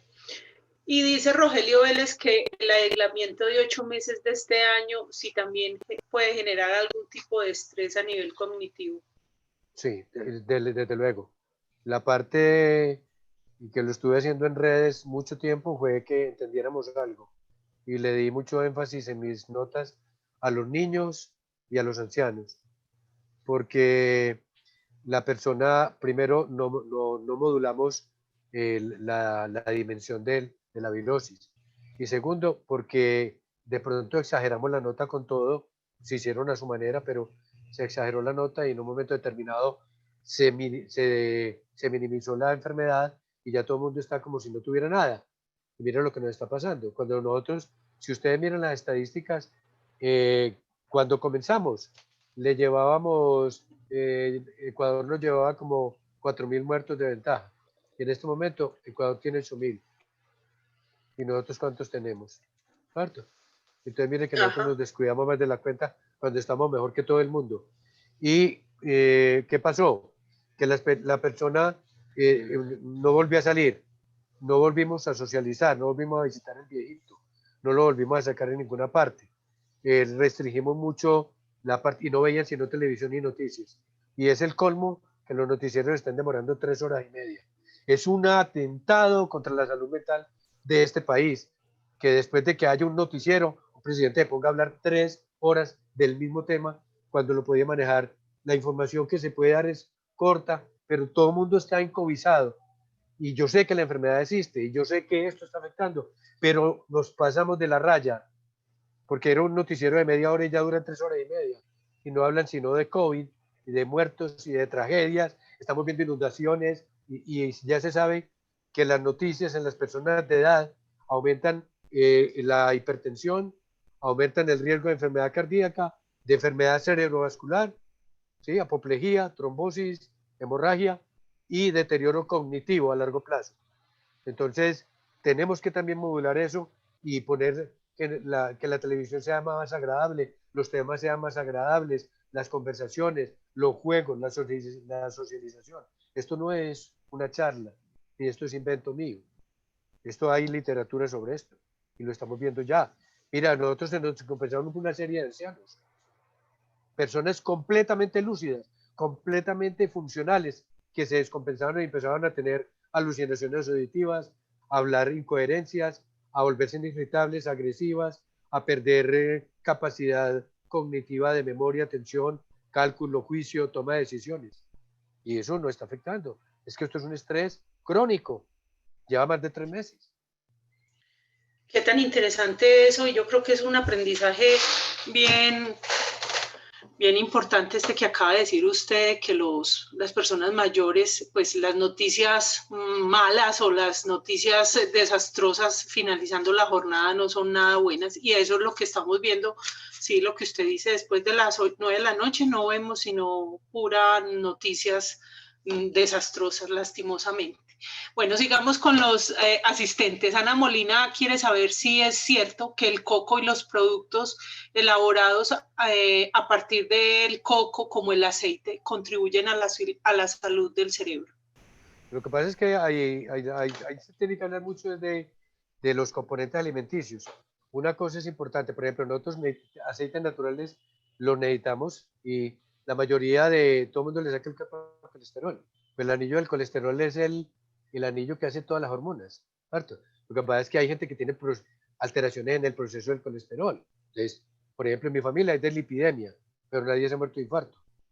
En mi familia es de lipidemia, pero nadie se ha muerto de trombosis. Sin embargo, hay factores hereditarios importantes en las personas que hay familias que mueren de cáncer y hay familias que se mueren de enfermedad cardiovascular y cerebrovascular. Y eso, los genes todavía siguen actuando. Entonces hay que tener en cuenta eso. Los alimentos, a veces el coco puede tener sustancias nutritivas, pero también hay que entender que hay gente que eso le puede causar problemas. Entonces, generalizar es muy difícil. Uno dice, la vitamina del complejo B está pues sobre todo la vitamina B12, está en las carnes rojas, en el huevo, en el pescado, en la leche. Pero la gente no está tomando leche. Nuestras ancianas están tomando agua de jugadura de agua mugre blanca, porque están tomando leche sin lactosa, que es el azúcar de la leche, deslactosada y sin azúcar. Pues es que yo no sé qué están tomando. Agua. Entonces, cuando necesitamos calcio, puede que de pronto tenga calcio. Pero que es que a todas las viejas les cae mal la leche, yo no sé por qué. Y yo tengo 67 años y todavía tomo leche común y corriente. Nunca he dejado de tomar leche, ni he dejado de tomar yogur. Habrá gente con enfermedades gastrointestinales que no pueden hacer eso, pero uno no puede quitarle los alimentos a la gente cada vez que tiene un problema. Hay que restaurarle la dieta. O sea que hay procesos metabólicos que son muy individuales y que no podemos generalizar. Correcto. Leonardo López nos hizo ahorita el comentario, nos contó la experiencia de que cuando tenía 1 año le tomaron una foto y que aún se acuerda. Entonces él dice que tiene el comentario porque a pesar de que usted dio la respuesta a Leonardo, él dice, la foto la conservo, pero el hecho es que recuerdo dónde me la tomaron, el telón, la sala, no solamente la fotografía como tal que la tiene, sino que también recuerda la escena de la foto. Por eso. Es muy difícil decirle que yo tengo la razón o que él tiene la razón, pero yo solamente comento lo que uno lee en la literatura, ¿no es cierto? Yo tengo memorias de 4 años, pero no he sido, pues, con lo que me han dicho, no sé si son mías, pero ojalá que hay gente que tiene memorias ancestrales, pues, muy importantes, y son eventos muy, muy importantes de la vida. Yo de pronto recuerdo mi primera mascota, que me tocó casi que enterrarla, cosas traumáticas que uno se acuerda. Pero habrá Sí. cosas agradables que yo no me acuerdo de mi primer tetero, pues. Ya. Me acuerdo del último, me lo quitaron a los 7 años a las malas. Juan Ramiro San Pedro, su amigo, quiere saber si las personas depresivas son más propensas a sufrir Alzheimer. A ver, hay una cosa interesante. Cuando se hacen estudios de pacientes depresivos sin tratamiento, hay mayor deterioro cognitivo. Cuando la persona se toma el antidepresivo y actúa de acuerdo a lo que debe modificar el antidepresivo, se sabe que esas personas tienen un patrón de vida igual a una persona común y corriente. Porque se ha visto que los antidepresivos en las personas depresivas les mejora esas comunicaciones neuronales necesarias. Lo que sí sabemos es que cuando una persona está depresiva, produce alteraciones cognitivas y se habla de falsa demencia depresiva, que no es una verdadera demencia, sino que los neurotransmisores necesarios para uno vincular la reactividad, la atención, la memoria, la disponibilidad, ¿sí? Y el aprendizaje, la lúdica, están conectadas. Entonces, cuando se acaban esas sustancias, lo que hacen los antidepresivos es aumentarlas. Y los antidepresivos actúan en diferentes puntos. Hay unos que aumentan la serotonina, recaptan serotonina, otros que hacen que la serotonina dure más, otros que le ayudan a transportarla, otros que trabajan sobre dopamina, o sea, para mejorar el patrón de sueño, otros que son también sedantes, entonces mejoran la ansiedad. Si mejora la ansiedad, la persona vive más tranquila, vive mejor y es más feliz, ¿no es cierto? Y se sabe que que la felicidad es una construcción cerebral y esas personas mejoran con el tiempo. O sea que, ¿qué pasó con la fluoxetina? En la fluoxetina la pusieron la droga de la felicidad. ¿Por qué? Porque una persona depresiva que estaba encerrada en una pieza se tomaba la fluoxetina y salía a bailar y a cantar y se volvió loca. No, se volvió normal. Es que estaba anormal en el momento dado y lo transformó y la llamaron la droga de la felicidad. Entonces simplemente modificó un comportamiento. ¿Qué efecto tiene la galantamina? Es para retrasar el Alzheimer, y la memantina. Sí, todas esas drogas lo que hacen es, recuerden que la principal sustancia neurotransmisora en las demencias es la acetilcolina, ¿tá? Entonces, esta droga, la acetilcolina, hace su acción y se destruye, hace su acción y se destruye, ¿cierto? Lo que buscan estas sustancias es aumentar la producción de acetilcolina o bloquear las enzimas que la destruyen. Entonces duran un poquitico más. Pero recuerden que en el Alzheimer, en las fases iniciales, esas drogas sirven mucho y van perdiendo efectividad porque las neuronas ya no están. Se van perdiendo y se van aislando unas de otras. Entonces, así produzcan acetilcolina, no tienen con quién comunicarse. Es como usted tener el celular cargado, donde no hay señal. Tiene todas las pilas puestas, pero no hay señal. Correcto. Quien tiene Alzheimer o inicios del mismo es consciente de sus olvidos. A las fases iniciales del Alzheimer genera preocupaciones. Hay una cosa interesante.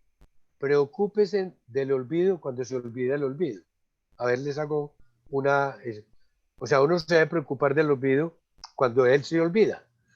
Si yo le digo a cualquiera de ustedes, ¿te acordás del tinto que nos tomamos ayer? Lo primero que usted me dice, yo me he tomado un tinto con usted, ¿cierto? Pero un paciente con Alzheimer posiblemente no recuerde que me tomé el tinto con él. Entonces, hay olvido del olvido. Ahí es preocupante el proceso de memoria. Y cuando uno, a pesar de las estrategias, no consigue una mejoría. Por ejemplo, es ansioso y el ansiolítico no, es depresivo y el antidepresivo no mejora. Pensar que de pronto estamos actuando en una forma cognitivamente alterada. Nosotros tenemos que hacer actividades que nos cambien. ¿Por qué estoy activo? Porque yo no me quiero deteriorar mentalmente. ¿Usted cree que porque estoy dando la conferencia? O sea, me gusta darla porque aprendo. Y todo lo que yo aprendo, lo digo, lo repito, lo discuto, ¿sí? Me está fortaleciendo la memoria. Entonces, y eso es lo que uno debe hacer todos los días. Cuando usted lea un libro, coméntelo. Primero averigüe quién le escribió, quién es, lea la biografía del Señor, grábese el nombre, sepa dónde vive, qué hace, qué dice. Porque cuando usted va a hablar del libro, dice, lo escribió Harari. Harari es de ascendencia judía y Harari es ateo y Harari es un periodista y ha sido historiador y ha sido periodista. Entonces yo puedo hablar de Harari muchas cosas y posiblemente no sepa que de pronto no me sé el libro de él. ¿Cierto? Eso es importante recalcar, que el cerebro tiene la capacidad de aprenderse todo y tiene la capacidad de olvidar todo. Qué bien. Jorge Díaz, un ortopedista quien también tuvimos aquí en una de estas charlas, con un tema bien interesante también y muy taquillero como el suyo, quiere saber cómo se diferencia la demencia senil del Alzheimer o si es lo mismo. Es lo mismo. Los cambios, a ver, hay unos cambios normales de la edad. O sea, cuando el volumen cerebral se disminuye, pero el hecho que se disminuya el volumen no quiere decir que predisponga a la demencia. De hecho, la demencia es más frecuente en las mujeres. ¿Por qué? Alguien puede decir por qué. Pueden ser factores hormonales, pero lo que se dice es que el cerebro de la mujer es más pequeño, pero más condensado. Entonces, el daño es mucho más evidente porque afecta conexiones más concentradas. Entonces, puede ser una explicación, posiblemente no es la real, pero es una explicación que se trata de dar, que no es, porque el cerebro del macho es mayor porque hay mayor masa muscular, por toda la parte filogenética que tenemos, ¿no? Pero en la mujer es más frecuente el Alzheimer. Doctor, y vamos terminando porque aquí ya no quedan sino 2 preguntas. Hay muchos comentarios de felicitación, de agradecimiento, personas que lo saludan, que yo creo que nos podríamos quedar aquí también viéndolas. Como a usted le compartimos esta charla, pues usted también puede verla más adelante. Lo mismo le respondo a Gloria Estela Álvarez, que dice que si en la grabación se incluyen las preguntas y respuestas, sí. Cuente con que todo lo que pasa aquí en esta tarde queda grabado y mañana lo pueden ver. Bueno, entonces vamos con las últimas preguntas. Es comprobado que el mejor tratamiento para el Alzheimer es el amor, y si no sirve, repetir y aumentar la dosis. Lo que pasa es que todo lo afectivo es importante. Un anciano que esté aislado empeora el proceso de deterioro, y se sabe que el afecto genera en ellos estímulos. ¿Por qué le hablamos? Por ejemplo, estamos hablando del baile, porque el baile motiva. El baile vuelve a conectar áreas cerebrales. Y yo sé que Nadia Katish nos va a mostrar una grabación que yo no la quise traer porque yo creo que ella la haga, de una bailarina muy interesante, me pareció impactante. Y el afecto genera espectacularidad. Pero ojalá fuera eso, porque entonces, si eso es así, yo creo que yo no me voy a morir de Alzheimer. Ah, qué bien. Bueno, a propósito de lo que usted dice, y antes de irnos a la última pregunta, a Nadia Katish la vamos a tener el miércoles 18 de noviembre a las 4:30 en este mismo espacio, pero miércoles, con el tema el movimiento guardián de la salud. Así que desde ahora también los invitamos a acompañarnos. La última pregunta entonces, doctor, y nuevamente les comento a quienes nos han dejado sus correos electrónicos que a todos les haremos llegar mañana la charla. Dice Leonardo López, el que tiene la foto que le tomaron cuando tenía 1 año. ¿Cuál es el mejor estímulo para el cerebro? ¿Aprender un instrumento musical o un idioma? ¿O aprender con partitura? Es superior aprender con partitura, porque hay una cosa que es el lenguaje. Y el lenguaje, cuando usted aprende un lenguaje como el lenguaje musical, aprende muy fácil un lenguaje, un idioma más fácil que otro. Se sabe que cuando se le hace resonancia magnética al cerebro de un músico, se ve el cerebro conectado. Y un niño músico tiene el cerebro conectado. Entonces, lo ideal es uno enseñarle a los niños desde el principio a la notación musical, porque lo aprenden mucho más fácil. Y fuera de eso, cada vez que aprenden, van modificando estructuras cerebrales motrices, la audición, la discriminación, y los procesos de aprendizaje van aumentando las neuronas. Muy bien, doctor. Juan Ramiro tiene una pregunta, yo creo, clara. Entonces, Juan, te estoy reactivando el micrófono. Te debe salir un mensaje ya. Listo. Muchas gracias por la charla. Ya viste pues cómo has tenido de acogida en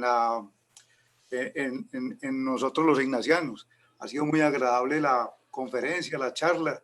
Esperamos que volvamos a tener próximamente otra.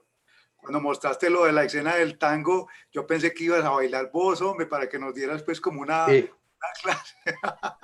Hay una cosa, Juan, que he aprendido. Esa será la próxima con el doctor. Es otra cosa. Nosotros, hay una promoción que es la del 76, que somos visitantes asiduos del Club Málaga, el Salón Málaga. Me imagino que lo conoces. Sí, Estás claro. cordialmente invitado por nosotros cuando vuelvan y lo abran en forma. Claro, perfecto. No, yo la primera vez que hice un baile de tango fue con la familia Izaza de Pereira y de Manizales, y lo hice muy fácil porque me pegué una muñeca en los zapatos, entonces bailamos perfecto. O sea, hice el ridículo con esa muñeca. Eso fue espectacular. ¿Por qué? Porque la muñeca bailó conmigo y todo lo que yo hacía, esa muñeca lo repetía. Entonces, te seguía el paso.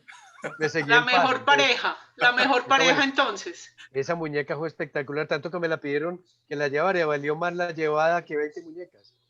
Eso fue Muchas gracias. Gracias a ustedes. Muchas gracias a todos ustedes, a todo este público tan querido. Esto se hace precisamente por eso, por ustedes, por ese ánimo que nos dan, porque ese impulso que nos mueve y de seguro Clarita sabe que nos debemos un tinto y una salida al Málaga, Clarita. Vamos en bueno, carro doctor, vamos en gracias. carro para que le salgamos caro. Bueno, Rodrigo, y ahora que decían del coco, el mejor coco es el coco loco, ¿no? Sí, eso es bueno. El malo es el coco que usted tiene ahí en la cabeza, porque claro que no está asociado a Alzheimer. Entonces, tranquilo. Doctor, quería comentarle que ha sido tan exitosa la charla que llegamos a tener hasta 100 personas en la sala y desafortunadamente por la plataforma no podíamos permitir más personas en ella. La capacidad se nos copó completamente. Así que también sea la ocasión para disculparnos con quienes no pudieron entrar, dada esta situación de la plataforma, pero entonces si de pronto conocen a alguien que no pudo asistir a la charla y como todos la van a recibir mañana, entonces les pedimos al favor de que la compartan. Y antes de despedirnos, doctor, quiero invitarlos a nuestro próximo encuentro de este próximo jueves 12 de noviembre a las 4:30 de la tarde. Carol nos va a mostrar la invitación que tiene que ver también con un tema completamente distinto, pero a la vez también muy interesante. El universo a través de la historia, las cosmovisiones. Nos la va a dictar Juan Diego Serrano Reyes, él es ignaciano de la promoción 99, es candidato a doctor en Historia y Filosofía de la Universidad de Toronto. Así que están todos cordialmente invitados. Mañana estaremos enviándoles esta invitación a los correos electrónicos y por supuesto también la charla de esta tarde que ha sido muy buena, doctor. Muchísimas gracias. Sea la ocasión también para extenderle la invitación a que nos siga acompañando en este programa de charlas virtuales. Ya por este año pues vamos finalizando y también es bueno que descanse un poquito de nosotros, pero que a la vez coja energías para el año entrante, porque vamos a seguir con esta actividad y con toda seguridad que será un placer tenerlo.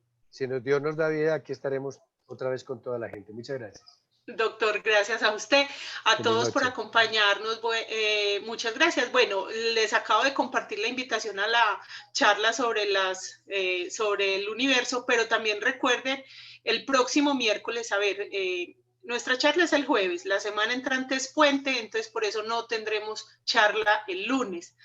Quedaría el martes, pero ese martes hay programación de fecha de eliminatorias al Mundial, así que por eso nos vemos el miércoles 18 a las 4:30 con Nadia Katich hablándonos sobre el movimiento Guardián de la Salud. Entonces, feliz noche a todos, muchísimas gracias y al doctor nuevamente por su energía, por su buen humor, por sus ganas de tomarnos el pelo también, de ponernos a pensar tantas cosas. Una feliz noche, muchas gracias para todos. Que estén bien, gracias. Hasta luego, gracias.